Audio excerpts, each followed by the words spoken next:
Hello, this is Niswander, and you're watching the Nowman Show. My guest is Jimmy Dore, who is a political comedian and satirist. He grew up in a family of 12 on the southwest side of Chicago. He's currently now a Los Angeles resident. He has hosted several specials, and now he is the host of the Jimmy Dore Show, which is heard locally here on KPFK-FM.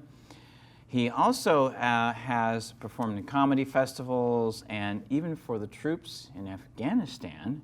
In 2014, he authored his first book, which is Your Country is Just Not That Into You. I want to read this subtitle here too. How the media, Wall Street, and both political parties keep on screwing you even after you've moved on. That's the part I really like, even after you've moved on. Okay, he's a frequent guest on the Young Turks, has his own show there on their comedy program. His stand-up show is available on Hulu. It's called Sentenced to Live.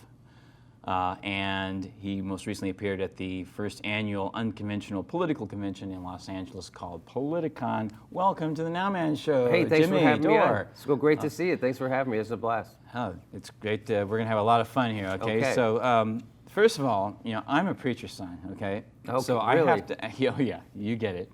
So I have to ask you, what in the world was it like growing up in a family of 12 that was Catholic? Well, people say, they go, you learn a lot about life growing up in a big family, and you do. I think the biggest thing I learned is I'm easily replaced, right? Like, now, I knew if I died, it wasn't going to put a big dent in their plans. I couldn't imagine my mom sitting around, oh no, Jimmy's dead. What am I going to do now with just the 11 of you, right?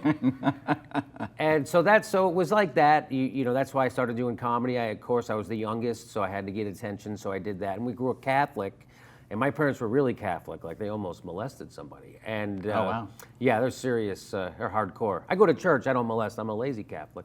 But, so yeah, and I went to Catholic school for 12 years, and that leads naturally right into comedy. It really, so comedy, you need comedy to help you laugh at the things that scare the hell out of you. So I went to 12 years of Catholic school, I really needed a lot of comedy. So, have you always been funny, or was it that just came through your life experience? You know, I always liked being around funny people. I always tried to be funny. So, yeah, I mean, I always remember trying to be funny for sure. And people always say to me, Jimmy, you went to Catholic school for 12 years. How come you're not a Catholic? Because I went to Catholic school for 12 years. I got a good look at it, so. So you started performing at the Catholic school? In front of your friends, you know what? Yeah, you know what? It's funny that some of my teachers, the nuns, did kind of recognize that I had a kind of a performer's outlook on things, and they would always have me come up in front of the class to do little things, which was kind of, you know, in retrospect, that was, I had some good teachers maybe in Catholic school.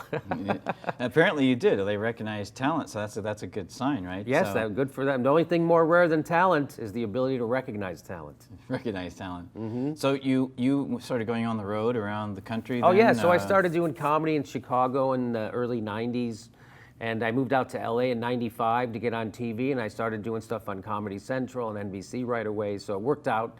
And now I've been doing the Jimmy Dore Show for about 6 or 7 years, and I wrote a book, and I've got my last special was called Citizen Jimmy. It was on Comedy Central, and it was an hour long, and that was chosen Best of the Year by iTunes. And the reason I tell you that is because it turns out if I don't, nobody will. That's so. And my new one is called Sentenced to Live, and it's available on Hulu. So it's 75 minutes of, well, it's been called the best stand-up political special in the world by my mom. So that's what I like to tell people. Well, how did you start doing the Jimmy Dore Show? Let's talk about that. You know what? I was doing a show at the UCB Theater here in Los Angeles. That's the Upright Citizens The Upright Citizens Theater. Brigade Theater, right? Mm-hmm. That's where all the great Stephen Colbert started there, what have you. And so they asked me to do it. They opened in LA in like 2006, and they asked me if I wanted to do a show. And so I said, sure. So I started doing this show where I'd play video clips and make fun of it, and we had a panel, kind of like a mixture between The Daily Show and The Bill Maher Show. It was kind of both of those together. And then I toured with that show for a while, and now Comedy Central gave me an hour special because of it.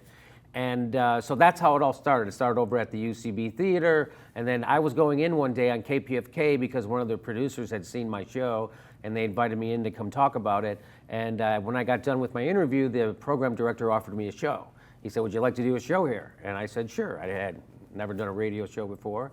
And I had to figure out how to do it really quickly, and I did. So I've been doing it ever since, and it's available as a podcast, and that's how most people hear it, I think. Although it does go across the country on Pacifica. We're on in New York on Tuesdays now, which is exciting. So Yeah. everything's working out great. And then the Young Turks, also I got introduced to the Young Turks online, which are the biggest online news show in the world. And so I've been working with them, and so everything's going great. And now here I am, right here with you. Yeah, that's fantastic. Yeah, you do really well in panel settings. Now, how you have a group of comedians on the show, right? Right, yes. So we have Frank Conniff from Mystery Science Theater 3000, Excellent. TV's Frank. Yeah. He's always on the show. We have hilarious other people, Mike McRae from, he does the best impressions in the world. Fantastic impressions. Robert Yeselmer, a great writer, great hilarious performer. Steph Zamorano, she's from the Groundlings, she's great.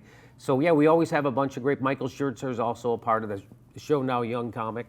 So yeah, I'm lucky to have a lot of great people writing for me. Mark Van Landuit writes for us. So yeah, it's easy when you have a lot of good people around you. I totally agree.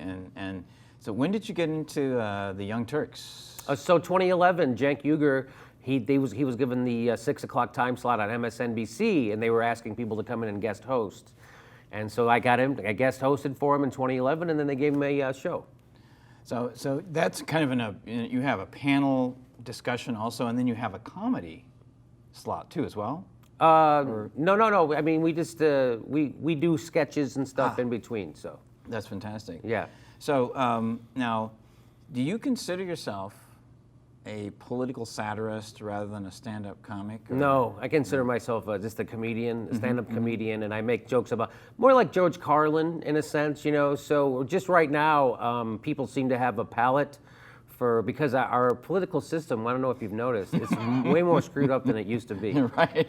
And it used to be, and it's because of the consolidation of power, right? Yes. So what happened in the 1980s, there used to be 50 major media companies, which is a lot, that owned all the media in America. Now there's only 6, some people say 5, right? So that everybody works for the same company pretty much. So Yes. that's why we're living in even though we have a booming economy right now, corporations are sitting on $5 trillion and they're not investing in our economy, and they say because they don't have confidence in the economy. And I say, if $5 trillion doesn't give you confidence, I'd try dance lessons. Right, exactly. So we're having booming corporate profits. Meanwhile, the biggest income disparity since the Gilded Age. So there's a big broken political system, and the Occupy Wall Street people, which the big mistake they made was they asked for a living wage instead of a golden parachute. That's what they should have asked for. And it's funny, you know, people are angry at poor people in America, and Occupy Wall Street wanted to call attention to that, and people got angry at them for pointing out the inequities. We're like our country, we're like adult children of alcoholics. We don't get mad at the guy who's beating us. We Right. get mad at the guy who's pointing out that someone's beating us. Hey, why are you pointing that out? So that's kind of where we are in America. And the problem also, we used to have a news media. We had Walter Cronkite in 60 Minutes. Well, the guys that used to investigate now bought the news media. That's right. So the problem with Brian Williams, everybody got mad at him because he puffed up his war record and he said he was on a helicopter that took a rocket fire, and it didn't, right? And then NBC threw him under the bus, and then he said that bus took rocket fire. The point is,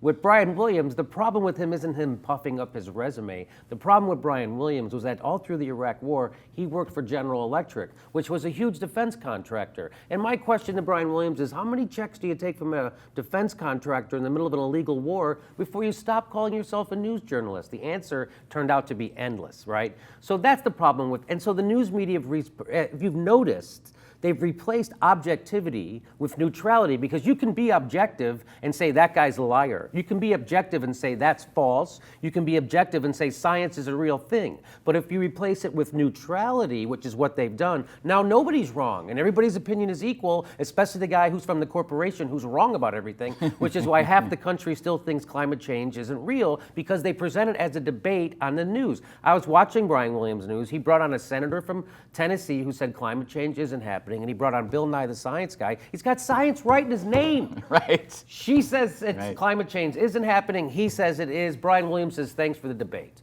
Hey, it's not a debate. It's only a debate on news shows like yours, Brian. You That's couldn't right. report the sports that way, right? You couldn't say, hey, the Cubs played the Dodgers last night. Cubs said they won 4-3. Dodgers said they won 4-3. Who really did? I guess we'll never know, but thanks for the debate. Right, So that's right. what's wrong. We have a sickness at the core of our culture, and it's money. And so money now has beaten everything. We used to, the core of our culture used to be competition. And now we've gotten rid of competition, which is what's necessary to make capitalism work. There's no more competition. What do you got? 3 telecommunication companies? Yeah. They own all the Comcast now owns they make the program, they sell the program, they deliver it. They own the cable company that brings it to your house. So we need a Teddy Roosevelt to split up the big antitrusts. We need to do that again, and we need to get money out of politics. Yeah, So that's the way people always say, "Well, Jimmy, what's your solution to fix all this?" You got to break up the big corporations, Right. and then I mean, we're bombing again. We've been I know. nonstop bombing. And they tell us that we're supposed to be afraid of the Muslims because it's right. their religion that makes them crazy killers, right? That's right, Although there's that's right. millions of Muslims living in America and they're not killing us ever. That's Maybe right. it's because we're bombing. If we found out there was oil in Salt Lake City and we started bombing it for 30 years straight, there'd be a lot of Mormon terrorists. That's right. And we'd find, oh my gosh, there's not oil here. There's only salt. So that's the problem. We always have bomb money, but we're firing teachers, right? As Yes, soon as the yes. economy crashes, they fire teachers because that's what gets you out of a depression, dumber kids, right, Dan? That's what really... Well, then there's also this discussion about socialism, is that most people don't even understand what it means. Yes. They think, okay, there's National Socialism, okay? It exists in Scandinavia, okay? It exists in Germany, it exists in where my family's from, in Switzerland. Okay, in the 21st century, yes, it was National Socialism in the 1930s in Italy and in Germany, but they were fascist dictators. They were fascists, yes. That's a different thing. And also this thing with capitalism as well, when people say, but more people have been moved out of poverty because of capitalism more than any other system in history. And I'm thinking, that expression, lifting the boats, okay, Yeah, that's rising another tide thing. does not raise all boats. But when that did happen to some extent, that was in the past. That's we are right. now in the 21st century. Capitalism is failing. Right. We need to change this. Well, because first of all, people don't realize that there is no such thing as a free market. There's just markets Yes. that we invent, and then we regulate them heavily. And the people with the most money get to rig those economies, those markets, in their favor, which is why when we have a booming economy, all the profits that the workers generate, all those profits go to the upper 1% instead of the people who are actually generating those profits. That's called a broken economy. That's what Marx actually warned people against about capitalism, that capitalism eats itself. And if we don't regulate it like FDR did, it will eat itself. But if you have good regulations on it, which is so that's the thing too. Bernie Sanders needs to stop saying he's not a capitalist. He needs to say, I'm a socialist, and if you're for Social Security, you are too. Everybody's for Social Security. Everybody's for Medicare. Everybody's for the fire department and the police department and libraries That's right. and roads and bridges and national parks. And that's what he says, that's socialism. So he's got to make people less scared of it. And that's the thing he's not doing. So he needs to do that. And he also needs to really get into the basic fundamentals of what top priorities are. Because when you were talking about the media earlier, and as far as they're concerned, when they get their idea of controversial issues is gay marriage and legalizing marijuana. Right. Maybe we'll talk about Black Lives Matter. Maybe we'll talk about women's rights, or women's rights to choose or whatever it is. You know what I mean? Yeah. And the thing about it is the real top priorities is you don't have to think about this. This is not a rocket science, right? Everybody needs healthy food, okay, clean water, clean air, I would say a reliable shelter, and clothes that, are at least reasonably comfortable, because you don't want to walk around nude all the time unless it's a nude beach. You know what I'm saying? And then everybody needs health care. And healthcare. You know what I mean? And every major country, developed country has, and even countries like Saudi Arabia, for crying out loud, have single payer. Why can't we get Israel that? has it. Yeah, Right. I know. Yeah. Why can't we get it? Because, again, our system of politics has been corrupted by money, right? So that's when Barack Obama comes out and he's complaining that we can't have gun legislation after another massacre. And he says, we need you to do, no, we need to get money. It's because the Congress is bought and paid for, and he won't say that. He says, oh, it's because they're with special interests. So what the F does that mean exactly? What he needs to say is, oh, they're bought and paid for by people who make a profit selling more guns. That's right. So we have what this is called as a corrupt system, right? We need to get money out of politics. Barack Obama doesn't want to get money out of politics, right? He took more money from Wall Street than anybody before he did, right? So he's in bed with them, and that's a problem with Hillary Clinton too, right? They're in bed with those people ever since Bill Clinton, who was no friend of the working man. Bill Clinton is the one who got the Democrats in bed with Wall Street, and ever since then, it's like, well, what's the point? What's the point of being Democrats if you're going to be in bed with the people you're supposed to be opposing? Right, exactly. So that's what I don't understand. So that's what Ralph Nader, that's why he ran in 2000. And when he ran famously, his father asked Ralph Nader, he said, Ralph, do you really think America needs a third party? And he said, no, but we need a second one. And I tell you what, Barack Obama proved that, right? I mean, all he did was propose a bunch of Republican ideas, like their health care plan. They say it's important to vote, right? And the last election, it was Romney against Barack Obama. And if Romney won, we were going to get Romney care. But Barack Obama won, so we got Romney care. Yeah, right. So we're going to get whatever the corporation wants us to get. And that's what they wanted us to get, was Romney care. And that's what we got. That's exactly what we got. Well, we're going to take a short little break here. When we come back, we're going to talk about the debates and the election of 2016 and have a fun little improv thing going on. So we'll be right back with Jimmy Dore. Hello, this is Nowman. I am the superhero of the present moment and the host of the Nowman Show. I'm Andrew Keegan, and when I'm in LA, I watch the Nowman Show. We have all kinds of interesting stuff. Education. Think about it. Entertainment. Hi, my name is Erica Podest, and I'm a scientist at NASA's Jet Propulsion Laboratory. And next time I'm in Pasadena, I'll be checking out the Nowman Show. Music, film. Get down, get funky. Hi, my name is Lupica. I'm a filmmaker, and each time I'm in Los Angeles, I'm watching the Nowman Show. We're on location. Hi, I'm John Fugelsang, and when I'm in LA, I like to buy lots of shoes and not walk anyplace. But also, I like to watch the Nowman Show because it is better than the best show on all of TV. The Nowman Show is also on YouTube. Now! That was a great promo, Dan. Look at that. Thanks. So we're back here with Jimmy Dore on the Nowman Show. I'm Niswander. We were talking about, well, strangely, politics. Imagine that. So you mentioned earlier that we got to get the money out of politics. So do you think that and climate change are the most important issues facing the country right now? Or how Well, I don't think you can solve climate change unless you get money out of politics. Yeah. And so I think every issue that's important, you got to fix the money in politics first. And until you fix that, because we already have 90% of people after the Sandy Hook shooting wanted some kind of gun legislation. We didn't get it. So you can't have more consensus than that ever. I don't have 90% consensus in my house, right? Yeah, right. So, right. And by the way, here's a story that didn't get reported. Bloomberg did a poll of Republicans, Democrats, and Independents. Turns out 80% of Republicans and Democrats want Citizens United overturned, which is the Supreme Court decision that allowed all the money to come flowing into politics, right? So 80% of Democrats and Republicans polled want that overturned. What else do Democrats and Republicans agree on 80%? I don't think anything. Guess how many mentions that got in the mainstream news media, meaning CBS, NBC, ABC, PBS, and the Sunday news talk shows, and CNN? Zero. Yep. That got zero mention. So if nothing illuminates the problem of our culture, our body politic, and what's wrong with our society right there, there's a handful of oligarchs or plutocrats who own everything.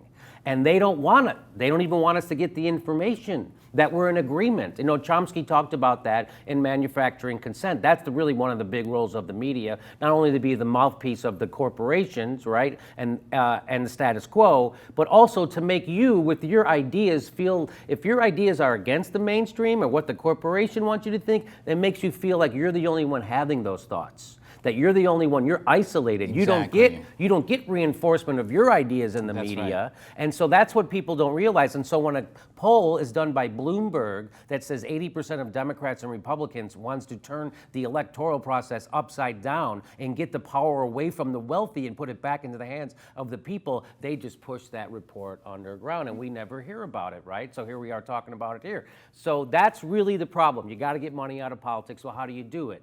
So there's a couple of different groups right now that are actually making headway. There's a Mayday PAC. We've heard about that. There's one that Cenk Uygur started. And it's called wolf-pack.com. Wolfpack. So you go wolf-pack.com, and they've actually gotten 4. So you need 35 states to pass to call for a constitutional convention right. around an idea. The idea is to get money out of politics. We got 4 states already. California being a big state. We got Illinois. We got New Jersey. I think they got New Hampshire was the other one. So we don't have Vermont. I'm sorry, Vermont. Okay, yeah. So this can happen, and it's about time. We've had lots of amendments to the Constitution. It's about time for one again.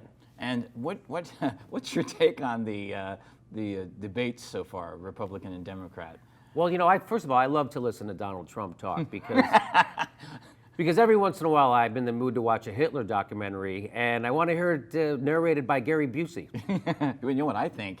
Every time I look at that hair, Uh-huh. I'm a big fan of Star Trek. I think of that episode, The Trouble with Tribbles. Oh, I'm not a Star Trek fan. Well, it's these little tiny balls of like little animals that are like balls of fur. Oh, okay. And they just multiply really, really fast. Yeah. And they don't know how to control them. Well, the fact that That's what I think of every time I look at that hair. Yeah, I'd like to see the long-form birth certificate for his hair. I'd like to see that. Right. I love the fact that he gets to chase the president around for 4 years, race baiting, asking for his long-form birth certificate, which you know what that is. That's that thing nobody ever heard of until we had a black president, right? You have your long-form birth certificate. That's right. I keep mine right next to my KKK card in case I ever get pulled over driving through Ferguson. Right. And so, so that's crazy. And then they fire him when he says all that. I love how the news media, they call his controversial immigration comments instead of his racist immigration comments. That's right. In fact, I was watching MSNBC one day, and Katie Tour, who's a reporter referred to him as his racist immigration. She goes, "I'm sorry, his controversial." She literally said the truth and then had to quickly correct the record because she's a journalist on corporate TV. Yeah, I know. I can't understand it. I mean, it's Bernie Sanders talks about the issues that I think are relevant, to the vast majority of people. As a matter of fact, there was a poll taken of millennials, both Republican and Democrat defined, okay? They all overwhelmingly think that Bernie Sanders is, more of what they are interested in, and Donald Trump even scares the Republican millennials. Yeah, of course. Scares them that if he becomes president, that we could easily get into a war just like that. Oh, no doubt. You know what I mean? So, but I think that focusing on the income inequality is actually getting some steam. People are responding to that, even in places like Jenner, Louisiana. So, what's your take on that? What do we need to do to draw people more to those issues that Bernie is actually doing? Well, let me just say this. People really don't realize what reaming we're getting in the middle of the biggest reaming we've ever gotten from Wall Street and the military-industrial complex. People still find time to be angry at poor people, which kind of blows my mind. People are angry at welfare recipients and like, oh yeah, those fat cats at the bottom, or even some of the BS stuff people used to say about the market crash in 2008. Our economy cratered and people got mad at poor people because it was poor people's fault because they bought houses they couldn't afford. Yes. And I was like, oh, if there was only a way billionaires could insulate themselves from the penniless, there's I got to know. be a way. Hey, if that's really what crashed our economy, I say we take all our poor people, put them on a big ship, send them to China, and tell them to start buying houses, and that's where the joke ends, because that's ridiculous. It is ridiculous, and I think that that's something that needs to be addressed, and we'll talk about it more on this show for sure. You know what I want to do before we talk to you about what's coming up for Jimmy Dore? Let's do a little improv. All right, thing let's do here. it. Does that sound good? Yeah. Well, let's pull this. Be spontaneous here. Okay, literally pulling it out of the hat. And the first one is renewable and alternative energies.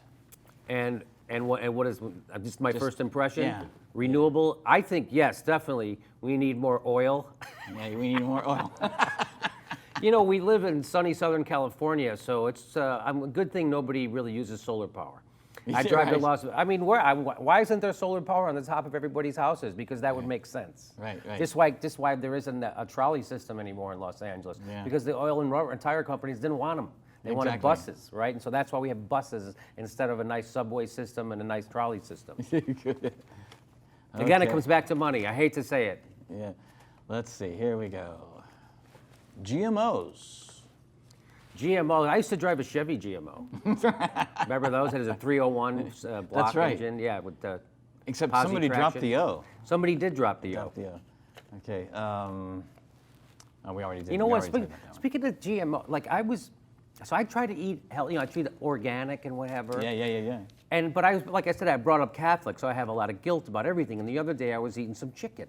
Yeah. Oh. And so you're not obviously. I'm not a vegetarian yet, right? Yeah. So I'm eating the chicken, and I started to feel guilty, like feel bad for the chicken.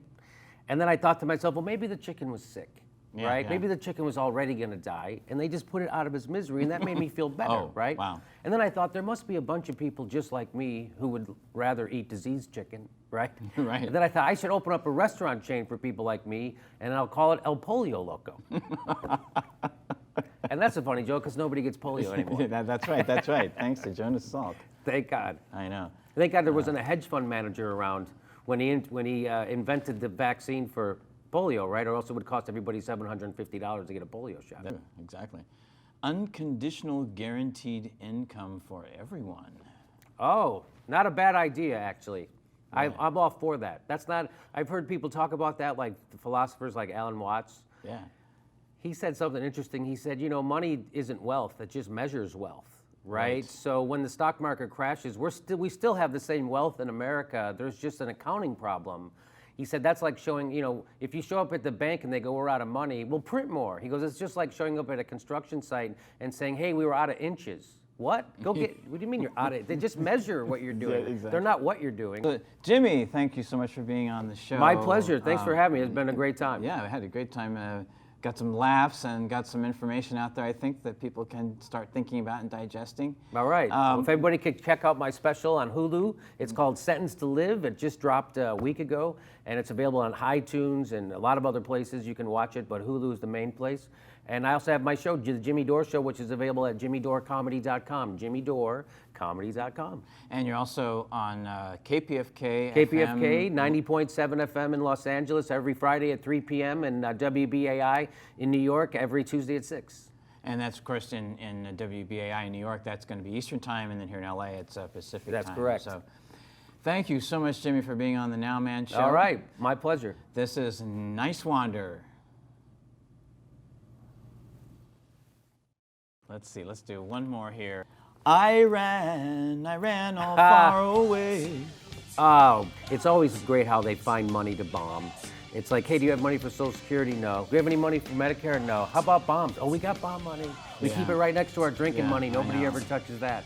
I know. And it's so funny, John Kerry was trying to get us to bomb ISIS, and he had to go and sell it. And he was giving a speech, and he said, you know, if you're for educating women, you'll be for bombing ISIS, because ISIS doesn't educate their women. And I was like, oh, you guys have found some pro-women education bombs you're going to drop over in Iran, Iraq, and Syria? What is it? Does it explode and books fly out of it? Right. Maybe we should drop some of those on Texas. Right. He's played in numerous bands, including Shanti. He's now a solo artist. He made an album called The Cosmic Beam Experience. Since that time, he's performed many live shows. He's had his music in sound design as well as additional music in films such as Terrence Malick's The Thin Red Line, also the winner of the Palme d'Or Award at the Cannes Film Festival in 2011 for the film Tree of Life with Brad Pitt and Sean Penn. There's been sound effects with the Cosmic Beam Experience in films such as Star Trek The Motion Picture, and most recently, you can hear his music in Martin Scorsese's Silence and also Jordan Voight Roberts' Kong Skull Island. Here is Francesco Lupica and the Cosmic Beam Experience right now.